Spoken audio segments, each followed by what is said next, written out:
हो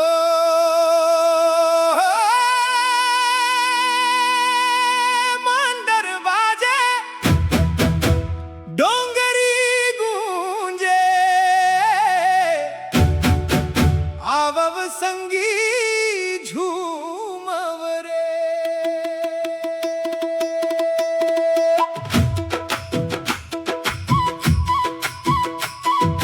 जंगल हमर पहाड़ हमर नदिया हमर मैया रे, तीर कमान धर के संगी रखवार बन गे भैया रे। मांदर बाजे टिमकी बाजे गूंजे गाँव गवैया रे, धरती दाई के अंचरा माँ बसथे मोर दुनिया रे।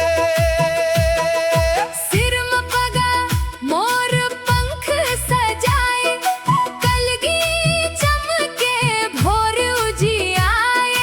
छाती में हिम्मत आँखी में मान, हाथ में दम के तीर कमान। साल महुआ के छैहा नीचे गीत गूंजे बिहान बिहान।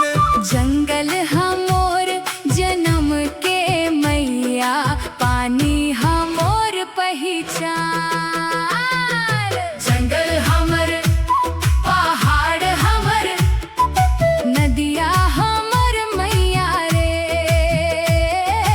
तीर कमान धर के संगी रखवार बन गे भैया रे।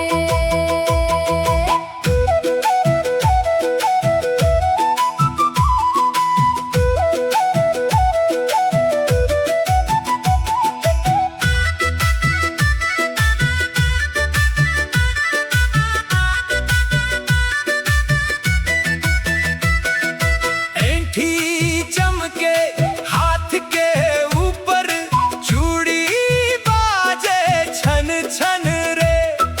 नाक में फूली गोड़ में बिछिया, कमर बंध चमके बन तन रे। रंग बिरंगी लुगरा लहराए, मांदर के ताल में गाँव झूमाए। एक संग नाचे छोटे बड़े, माया के रंग बगराए। कौन हमर धन जंगल धन जंगल धन, कौन हमर जान, नदिया जान नदिया जान। कौन हमर मान, पहाड़ मान धरती दाई के जय।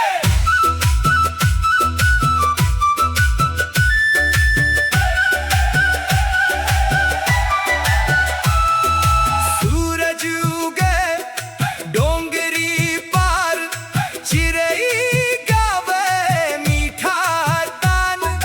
रात अंधेरी आगी जला के, गावन पुरखा के पहचान। माया मेहनत एकता संग, यही हमर सच्चा गहना। धरती दाई के गोद में रही बो, यही हमर